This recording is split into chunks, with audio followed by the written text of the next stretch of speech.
ఉగాది అనే పదం యుగాది నుండి వచ్చింది. యుగ అంటే కాలచక్రం, ఆది అంటే మొదలు, అంటే కొత్త సంవత్సరాన్ని సూచించే పండుగ ఉగాది. ఈ పండుగను భారతదేశంలో ముఖ్యంగా ఆంధ్రప్రదేశ్, తెలంగాణ, కర్ణాటక, మహారాష్ట్ర, గోవా రాష్ట్రాల్లో అత్యంత వైభవంగా జరుపుకుంటారు. తెలుగువారికి కొత్త సంవత్సరం ప్రారంభమయ్యే పర్వదినం ఉగాది, అంటే ఆది సంవత్సరాది. కొత్త సంవత్సరంలో మొదటి రోజు ఇలా సంవత్సరాన్ని విడివిడిగా భాగాలుగా నిర్దేశించే వ్యవస్థనే ఇంగ్లీష్లో క్యాలెండర్ అని అంటారు. ఈ క్యాలెండర్ పుట్టుకే సంవత్సరాల పుట్టుకకు పునాది. ఈ క్యాలెండర్ ఆవిర్భావమే ప్రపంచంలోని వివిధ జాతులు జరుపుకునే సంవత్సరానికి నాంది. అసలు ఈ క్యాలెండర్ ఎలా పుట్టిందంటే, ఆదిమ మానవుడికి ఉన్నదల్లా ఒకటే చింత. ఇప్పట్లో ధనార్జన కోసం పాకులాడడం అప్పట్లో లేదు. ఏ రోజు ఆకలి ఆ రోజు తీర్చుకోవడం, అది ఎలా అన్నది అతడి సమస్య. ఈ సమస్య వల్ల ప్రకృతిని అధ్యయనం చేయవలసిన అవసరం ఏర్పడింది. అలా ప్రకృతి అధ్యయనం చేస్తున్నప్పుడే అతడు విషయం కనిపెట్టాడు. అలా కనిపెట్టిందే కాలచక్రం. ఋతువులు ఎప్పుడు ఒకదాని తర్వాత ఒకటి వస్తుంటాయని కనిపెట్టాడు. అది నియమిత కాలంలో మళ్ళీ మళ్ళీ అదే విధంగా వస్తాయని తెలుసుకున్నాడు. వసంత ఋతువు, గ్రీష్మ ఋతువు, వర్ష ఋతువు, ఇలా ఋతువులను విభజించుకున్న తర్వాత ఏ ఋతువులో తనకు ఆహారం సమృద్ధిగా దొరుకుతుందో, ఏ ఋతువులో దొరకదో అతడికి తెలిసిపోయింది. ఇదే క్యాలెండర్కు నాంది. ఇలా పుట్టిన క్యాలెండర్లో రకాలున్నాయి. సూర్యుడి గతులపై ఆధారపడి రూపొందించుకున్నది సౌరమానం, చంద్రుని గతులపై ఆధారపడి రూపొందించుకున్నది చాంద్రమానం. ఆంగ్లేయులు అనుసరిస్తున్నది సౌరమానం అయితే, మన భారతీయులు, తెలుగువారు అనుసరిస్తున్నది చంద్రమానం. అనేక మతాలకు, జాతులకు నిలయంగా నిలిచిందే భారతదేశం. మన దేశంలో అనేక భాషలు, అనేక ప్రాంతాలు, ఆయా ప్రాంతీయులు తమ నూతన సంవత్సరాదిని జరుపుకోవడం ఆనవాయితీ. కొన్ని చోట్ల కార్తీక మాసంలో, మరో చోట మార్గశిర మాసంలోనూ, పాల్గొన మాసంలోనూ జరుపుకుంటారు. మన తెలుగువారు మాత్రం చైత్రశుద్ధ పాడ్యమి నాడు నూతన సంవత్సరాదిగా జరుపుకుంటారు. పూల సోయగాలు కనువిందు చేసేది, కొమ్మలు కొత్త చిగురులు తొడుక్కునేది, ఫలరాజైన మామిడి చేతికి అందేది, శివుడికి మల్లెలు అర్పించేది, హాయిగా కోకిలగానం వినిపించేది, కవుల వర్ణనలకు కొరత తీరేది. ఇవన్నీ నవవసంతంలోనే. 6 ఋతువుల్లో అందరినీ మైమర్పించేది వసంత ఋతువు. శ్రీకృష్ణ పరమాత్మ సైతం ఋతువుల్లో నేను వసంత ఋతువుని అని చెప్పాడట. తెలుగునాట చైత్రశుద్ధ పాడ్యమి నాడు ఉగాది సంబరాలు జరుపుకోవడం ఆనవాయితీ. పాశ్చాత్య సంస్కృతిని అనుసరించి ఏటా జనవరి 1వ తేదీని నూతన సంవత్సరం ఆరంభంగా జరుపుకుంటున్నా, అది దేశ సంస్కృతిని గౌరవించడమే కానీ, మన ఖగోళ పరిస్థితులను, స్థితిగతులను బట్టి సంవత్సర ఆరంభాన్ని వసంతకాలంలోనే గుర్తించి జరుపుకోవాలి. తెలుగువారు ఖచ్చితంగా సంవత్సర ఆరంభాన్ని ఉగాదిగానే భావించి పండుగ జరుపుకుంటారు. సరికొత్త జీవనానికి నాంది ఉగాది.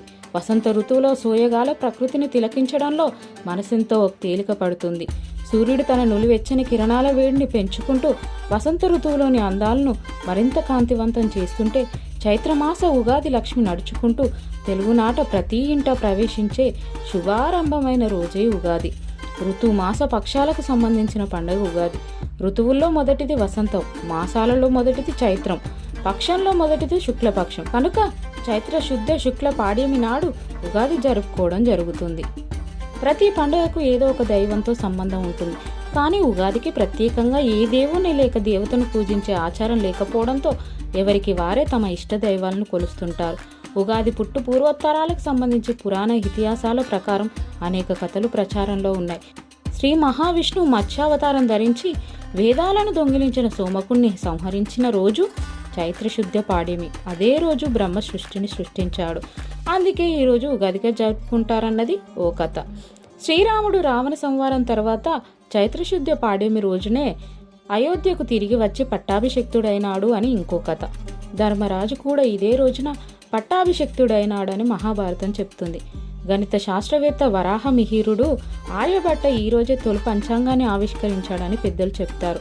ఇన్ని విశిష్టతలు కలిగిన చైత్రశుద్ధ పాడ్యమిని సకల శుభాలను కలిగించే రోజుగా భావిస్తుంటారు. ఉగాది పండుగ నాడు బ్రహ్మ ముహూర్తంలోనే నిద్రలేచి స్నానం చేసి ఇంటిని శుభ్రం చేసుకుని పసుపు కుంకుమలతో అలంకరించుకోవాలి. గుమ్మాలకు పూలతో, మామిడాకులతో తోరణాలు కడతారు. కొత్త బట్టలు ధరించి విఘ్నేశ్వరుని, శారదాదేవుని, గురువుని, సంవత్సరాధిపతిని పూజిస్తారు. ఉగాది పచ్చడిని తయారు చేసి దేవుడికి నైవేద్యం పెట్టి ఆ తర్వాత ఉగాది పచ్చడిని తింటారు. వేప పువ్వు, కొత్త బెల్లం, మామిడికాయ ముక్కలు, కొత్త చింతపండు, పచ్చిమిరపకాయ లేదా కారం, అరటిపండు ముక్కలు, చెరుకు ముక్కలు, ఉప్పు, వేస్తారు. కానీ ప్రాంతాన్ని బట్టి ఉగాది పచ్చడిని షడ్రుచులతో తయారు చేస్తారు.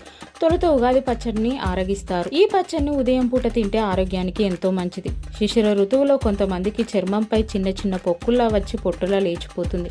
వసంత ఋతువు మొదలవుతూనే నూతన చర్మం వచ్చి శరీరానికి నవచైతన్యం లభిస్తుంది. చలికాలం పోయి గ్రీష్మ ఋతువులోకి ప్రవేశిస్తున్న ఈ సమయంలో శరీరం చిన్న చిన్న రుగ్మతలకు లోనవుతుంది. ఈ ఉగాది పచ్చడిని పరగడుపున తింటే దివ్య ఔషధంగా పనిచేస్తుంది. చాంద్రమాన ఉగాది చైత్ర మాసం నుండి ప్రారంభమవుతుంది. అనగా సూర్యుడు మీన లేక మేషరాశిలో ఉన్నప్పుడు ఈ కాలంలో వేడి ఎక్కువ అవుతుంది. వేసవి తాపం దినదినానికి అధికమవుతూ ఉంటుంది. అప్పుడు వాతావరణంలో మార్పు వచ్చి మనిషి శరీరంలో ఉష్ణ సంబంధమైన ఉపద్రవాలు సంభవిస్తాయంటారు. అవి ఏంటంటే ఆటలమ్మ, పొంగు, మశూచి, పెద్దమ్మవారు మొదలవునవి. వీటిని నివారించాలనే ఉద్దేశంతోనే ఈ ఎండాకాలం ఆరంభమయ్యే ముందు వేప, బెల్లం సేవిస్తారు. అప్పుడు పెద్దలు ముందు జాగ్రత్తగా ఆలోచించి చేశారు ఈ పచ్చడి. ఈ పచ్చడిలో ప్రధానంగా వాడే వేప పువ్వులో గల చేదు మంచి క్రిమి సంహారిణిగా ఉపయోగపడుతుంది. కఫ, వాత, పైత్యాలను హరించి జీర్ణక్రియ మెరుగుపరుస్తుంది. అమ్మవారు వచ్చినప్పుడు రోగి వద్ద వేప మండనుంచుతారు. కురుపులు తగ్గడానికి వేపాకులు నూరి వాటిపై కట్టుకడతారు. కురుపులు తగ్గాక వేప ఆకులు వేసి కాచిన నీటితో స్నానం చేయించడం పూర్వకాలం నుండి ఈనాటి వరకు అలవాటుగా ఉంది. మశూచికి వసంత సంభవ అని పేర్లున్నాయి. మశూచి వసంత ఋతువులోనే వస్తుంది. కానీ అది రాకుండా ఉండడానికి వేపపూత తినాలి.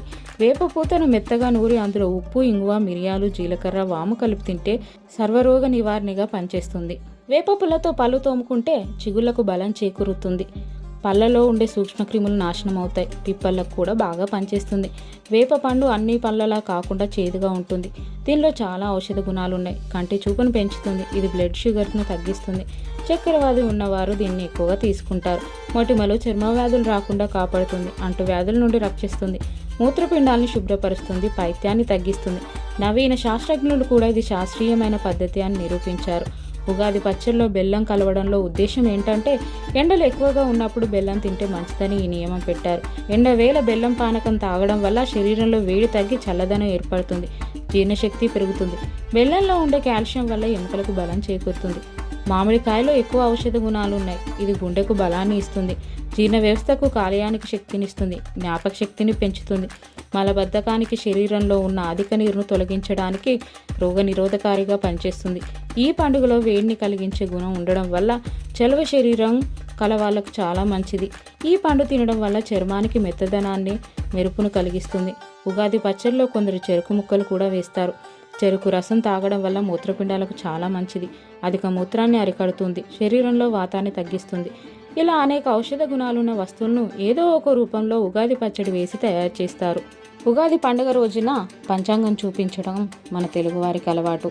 అయ్యగారి దగ్గరికి వెళ్ళి ఏ రాశి ఎవరిదో, ఎలా ఉందో, సంవత్సరం మొత్తం వాళ్ళకి ఎలా ఉంటుందో అడిగి తెలుసుకుంటారు. ఆ ఉగాది తెల్లారిన కొత్త సాలు అని చేస్తారు. పాడి పశువులను ఉంటే వాటిని శుభ్రంగా కడిగి వాటికి బొట్లు పెట్టి పూజిస్తారు. పంట చేలు ఉంటే పంట చేల దగ్గరికి వెళ్ళి అక్కడ కొబ్బరికాయ కొట్టి పసుపు కుంకుమ వేసి భూతల్లికి మొక్కి పూజ చేసి పంటలు బాగా పండాలని, అందరూ బాగుండాలని రైతులు కోరుకుంటారు. చివరిగా చెప్పేది ఏంటంటే పాశ్చాత్య సంస్కృతులు ధోరణులు ఎక్కువగా పాటిస్తున్న ప్రస్తుత తరుణంలో ఉగాది పచ్చడి నేటి తరం కొందరికి రుచించకపోవడం దౌర్భాగ్యం. కాలానుగుణ మార్పులతో ఉగాది పచ్చడిని సైతం మార్కెట్ నుండి ఇంటికి తెచ్చుకోవడం మరీ విడ్డూరం. కాలగమనంలో ఎన్ని మార్పులు వచ్చినా, జీవితం ఎంత బిజీ అయినా ఈ అచ్చ తెలుగు పండుగ దూరం కాకుండా చూడాల్సిన బాధ్యత అందరిపైన ఉంది. అందుకే ఎంత కష్టమైన పచ్చడిని ఇంట్లోనే తయారు చేసుకోండి.